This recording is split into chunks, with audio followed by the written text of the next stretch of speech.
Mbali na Khan kumradhi, mawakili wengine ambao waliotoa hisia zao hii leo baada ya kesi kutupiliwa mbali hapo jana ni Katwa Kigen ambaye aliyemwakilisha Joshua Arap Sang na Wilfred Nderito ambaye aliwakilisha waathiriwa.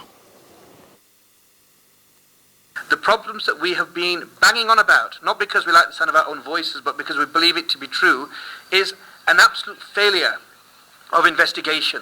There's no point having the best advocate in the courtroom of the prosecution, international recruited prosecution team, if the investigations are rotten. And where they have really gone astray is this investigative control, the investigative scrutiny in the Ocampo regime really is not fit for purpose. And that is one of the most significant reasons why the Ocampo 6 all failed, because they didn't do the basics.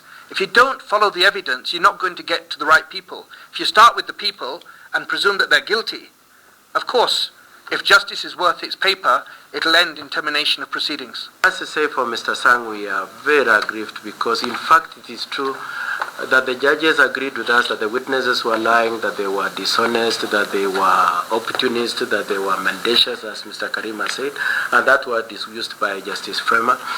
And we would have thought that in the face of all that, and in the face of what we always said, we should have had an unqualified acquittal. Case is not finally over, and I think that is important in more ways than one. That while it may not be running on a day-to-day basis, I think one should be concerned when you know that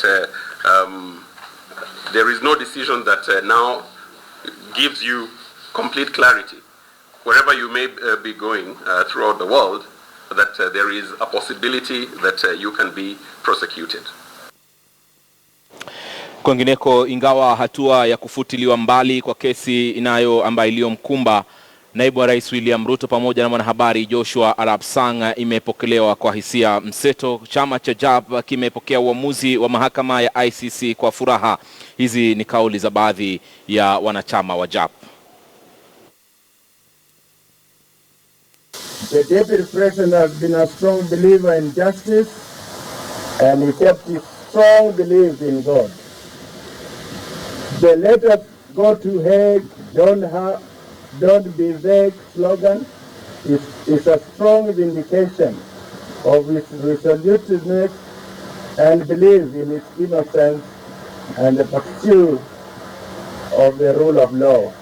It is therefore time to go back to our knees and continue praying for one another, to forgive one another, to be our brothers' keepers, and pursue the healing of the wounds of the dark past, a dark political past that was born out of tribal politics, ethnic divisions, and disunity.